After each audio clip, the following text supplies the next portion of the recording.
We're living Hello? limitless.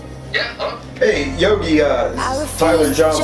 Hey, what's happening, man? Not too much. How are you doing? Well, how are you? Good, good. I'ma raise my fist and live it limitless, limitless,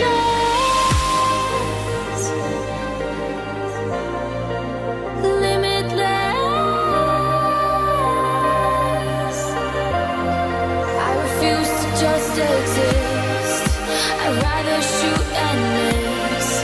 So I'ma raise my fist and live it limitless, limitless.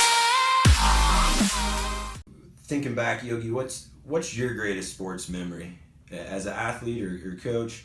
When I say that, what moment pops in your head, and if you just share about that. Oh, man, greatest sports memory. There's so many. I can remember playing the University of Miami on a Thursday night, and this went from my worst memory to my greatest memory. All right, sounds good. And we started off, it was a Thursday night on ESPN. That was when, like, Thursday Night Football was really it was like Monday Night Football for college. It was just such a bigger deal than I think it is now. For sure. You know, every game wasn't always on TV. And we played them. They were the number one team in the country. And my whole off season was committed. You know, my whole career had been that way because I was a walk-on. Mm-hmm. I started as a sophomore, and here came my junior year, and I was ready to roll. You know, I was going to kill it. And I ended up getting injured really bad in training camp. Sidelined all of the work that I did in the offseason. I actually diagnosed with, like, full body fatigue. I just had overworked myself. Oh, wow.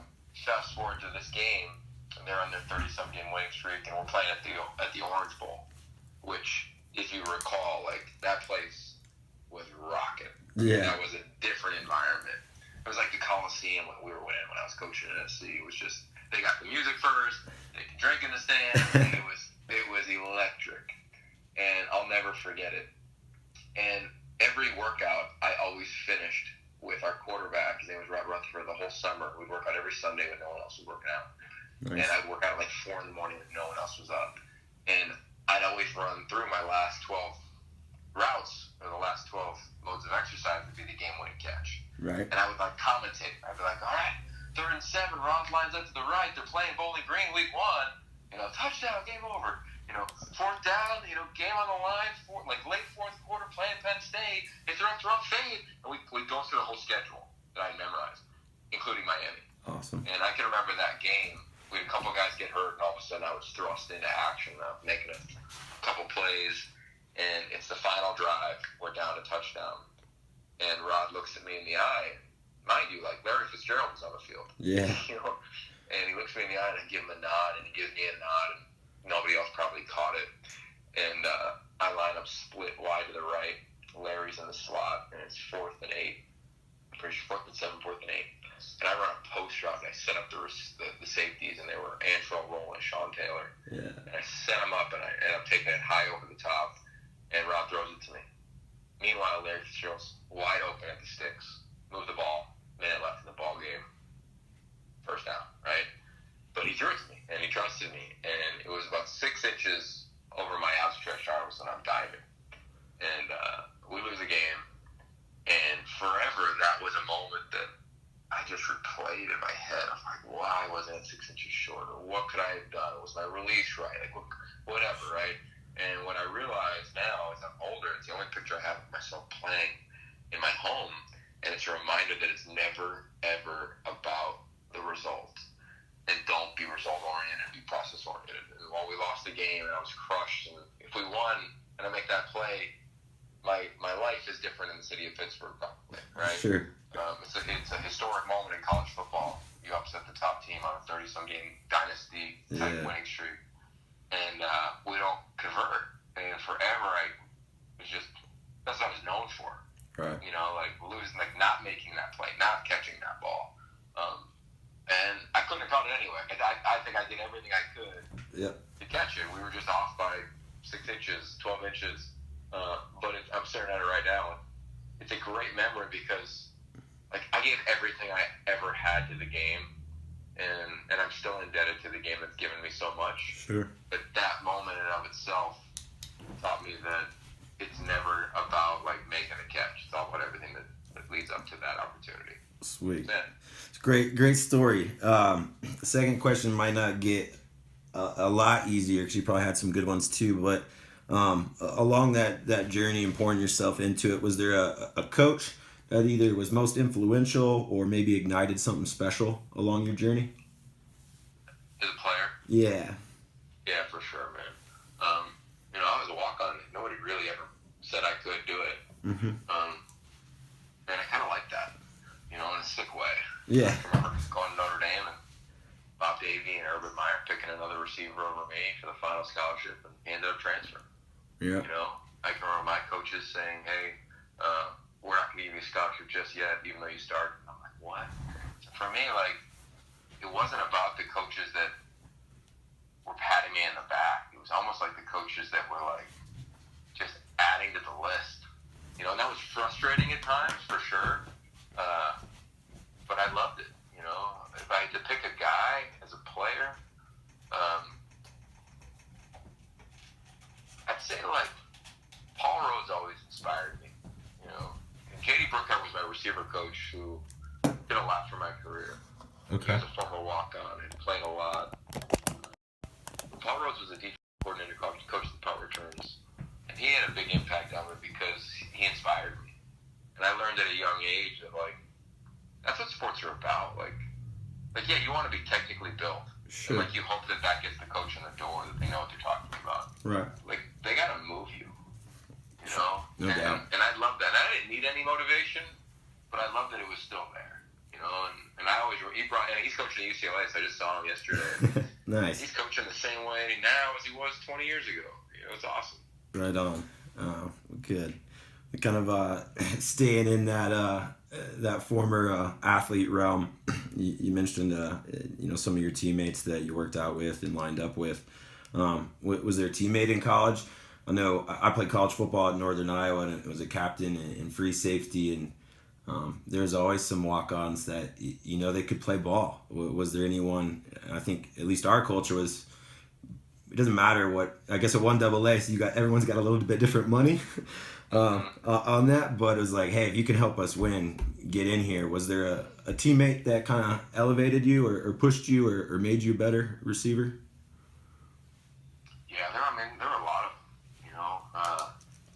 Larry was great. Like, he held himself at a high standard. I mean, he was a pro when he walked in the door. Antonio O'Brien, who won the Blitnikoff award. He was my roommate my first 2 years for all of our games. Wow. And his work ethic, it was just different. His love for the craft was just different. Like Tyler Topko, who was the #1 player in the country, decided to go to Pitt. Didn't start his first couple of years and just, he's always doing everything extra. Yeah. Billy Gaines was a teammate who passed away, and it was the first time I dealt with death. Someone my age or younger. Yeah. And he was a wideout, and I was like his big brother. Yeah. That impacted me to, like, just make sure you're going for it, I say a prayer for Billy. I've said one every single day. I've gone on a football field every Saturday since that day in 2002. That's cool. I go to the 29-yard line because that was his number, and I say the same prayer every time. That's so cool. I think I was the type of player that, the walk-ons who, like, get a scholarship, I think there's, like, an archetype to them where people lean into them on the team and they lean into their teammates. Yeah. Because you have to earn everything, and that's noticed. And I've always felt I'm much happier knowing that I earned a scholarship in college than if I earned a scholarship in high school.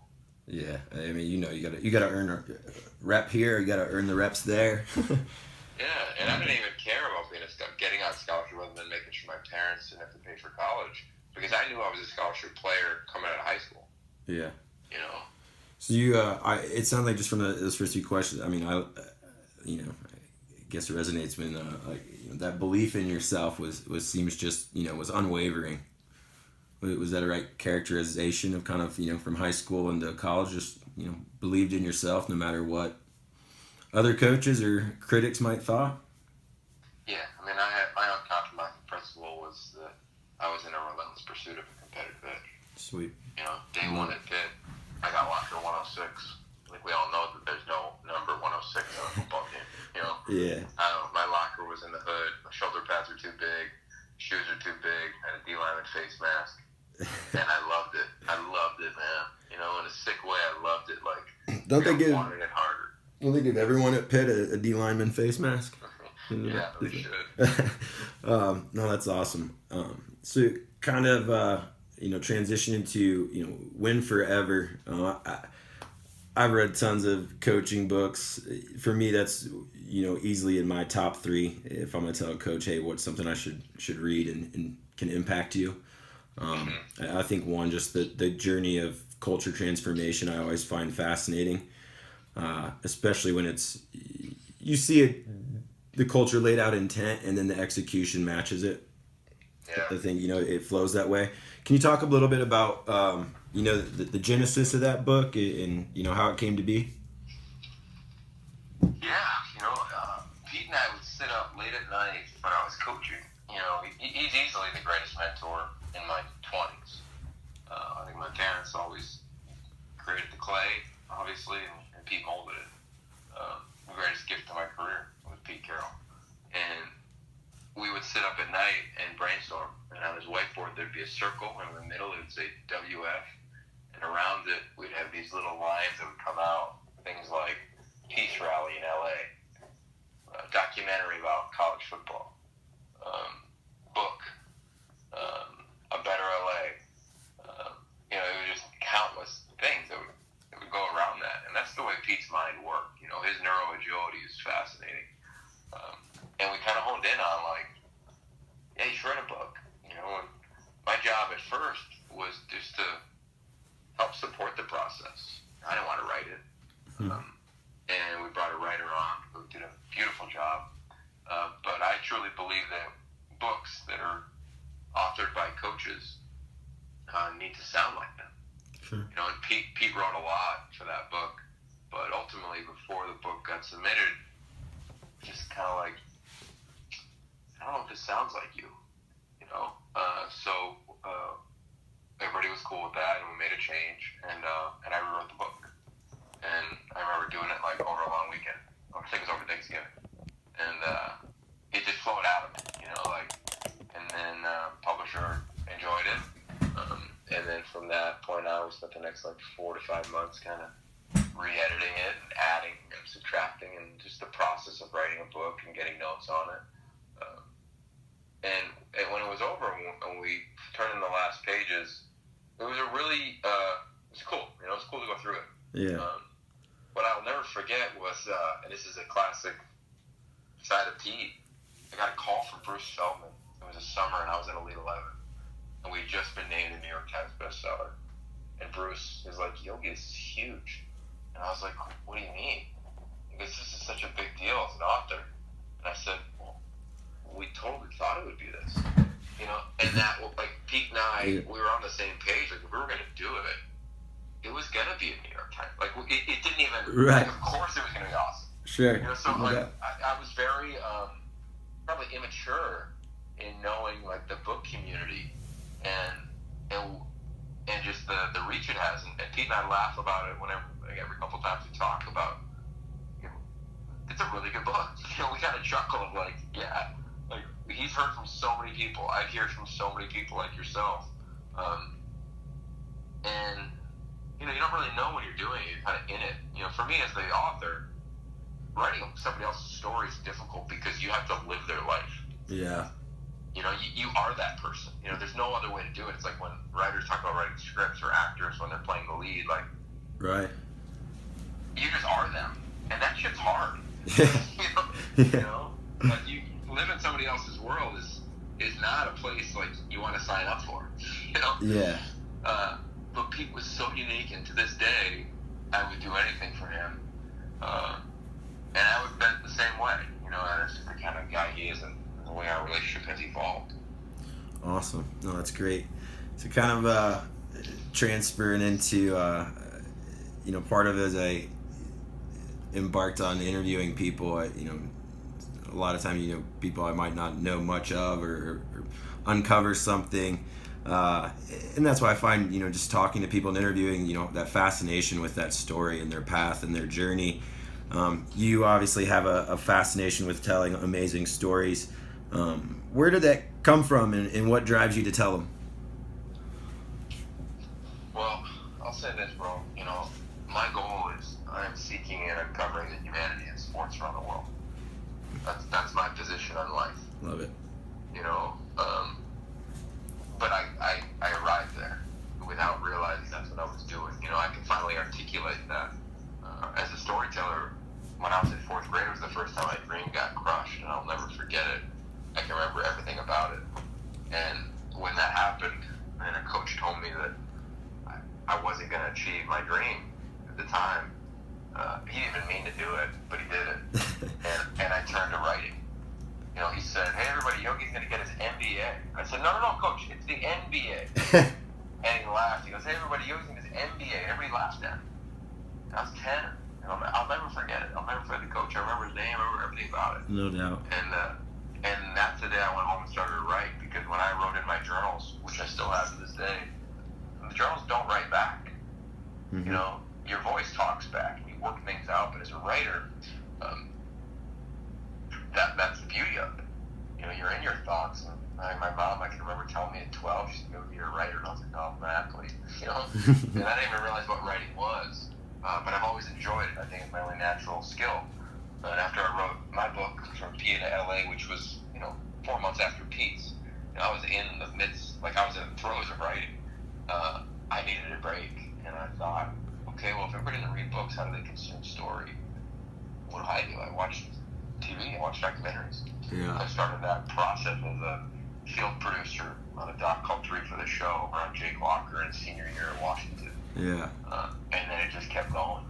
And I would just ask questions. I knew access. I had access. I could get cameras places. Right. But I didn't know how to turn it on. I didn't know how to zoom. I didn't know lighting. I didn't know framing. I didn't know music. Now, directed a couple pieces, and I've been a part of some really cool films in sports and obviously out of them. And I just love that. I love short form films. I love long form. I love scripted. I just started diving into that. And I like writing. I'm coming back to writing again. I'm working on a book right now. Awesome. So, well, for me, story's just been everything, because we're all living one, So yeah. If it can help move somebody an inch, then I want to be part of it. Right. You kind of you mentioned the more writing in the book. I was gonna ask the next question. What's on the horizon, or what can you share about that's on the horizon for Life Without Limits? Yeah, I got a really fun film coming out. Not sure when it'll come out, or we're literally almost done. It's called The Cape, and it's really cool, man. It's about 5 people who never met, who openly go sail the most dangerous sea in the world, which is the tip of South America, called Cape Horn, and openly talk about a lot of our fears. Wow. And the impetus of the film is, when I was 8, I was given a journal, and this guy had kind of left his life in New York and moved to Boston, got on a boat, and started sailing around the world. And he would talk often about going to Cape Horn and how it was known as Sailor's Graveyard because it was so dangerous. And I would read this journal every night, and I was obsessed with Cape Horn since I was a child. And it was written in 1858. And this guy happened to be my great-great-great-grandfather. Oh, wow. Holy cow. So I've always wanted to chase the story. 8 years ago, I went down to Ushuaia. I went down to the tip of Chile, deep Patagonia, and I couldn't get a boat. And then I finally got a boat 3 years ago.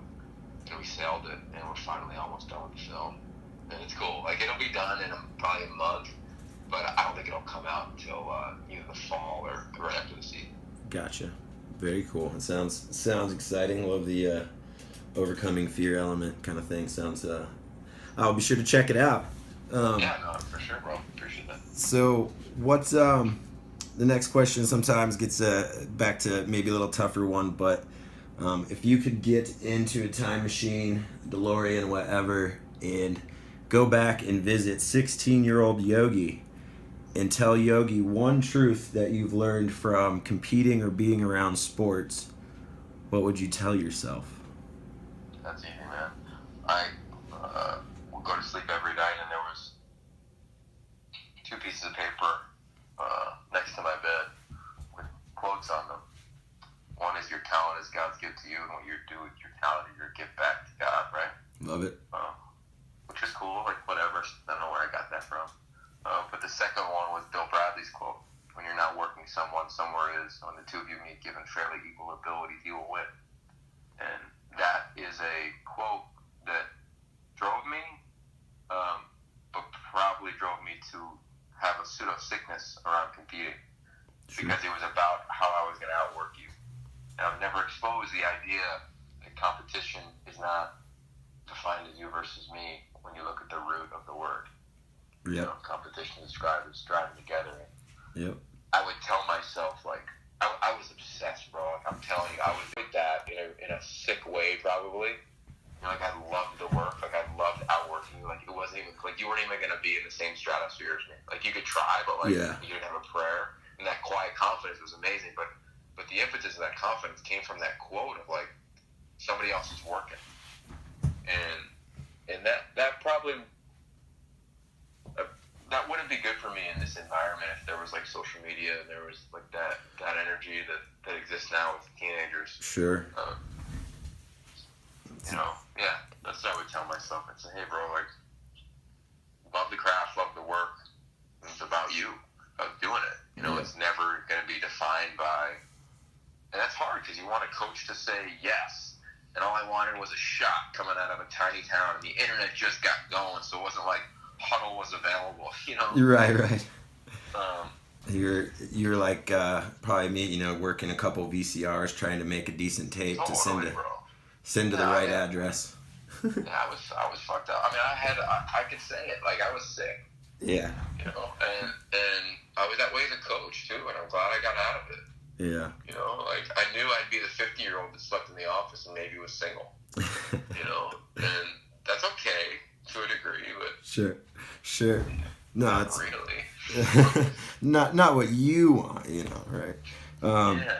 So, last question, kind of a general one. I think you kind of touched on it a bit, but in your first, you know, story was a nice kind of story. Maybe your answer will go right back to that. But for you, you know, you've touched on your process about, you know, it's about you, it's about your journey. Do you have a definition of success, or how do you define success in your world? Yeah, you know, that's a great question. I was just asked that by a student who I spoke to SC in the class the other day. And to me, it's about, like, the only goal in life to me is to give everything away, right? And to give it away, you got to gain it. Sure. You know, so you got to gain experiences. You got to gain knowledge. So you got to be a seeker. And you have to truly seek and enjoy, stash that away and learn from it, and then give it, and then give it, and then give it when you can drop it. You know, there's one thing to, like, hey, yeah, life is about giving everything away. Well, you got to get some stuff to give it. Sure. You know, and I believe that's why I love creating experiences for others and gaining experiences for myself, and giving that knowledge away to the elev8. You know, it's a great mode for me to do that. For viewers, you know, I tell myself for every broadcast, my only job is to celebrate the game and coach the viewer. Yep. You know, so it's not about me and my phrases. I know my shit's good. Like, I know I can call a good game, but it's not about me. You know, like, everybody once they give you the mic, you're good. Like, they've already given you the job. You know, like, no doubt. So you don't have to try any harder. You just got to give it away. And I am so committed to that thought. And it kind of hit me the other day when this kid asked me, like, that's a good question. I don't know. I did some thought on it, obviously. And that's kind of where I lie on that question. Yeah, no, I like it. We're living limitless.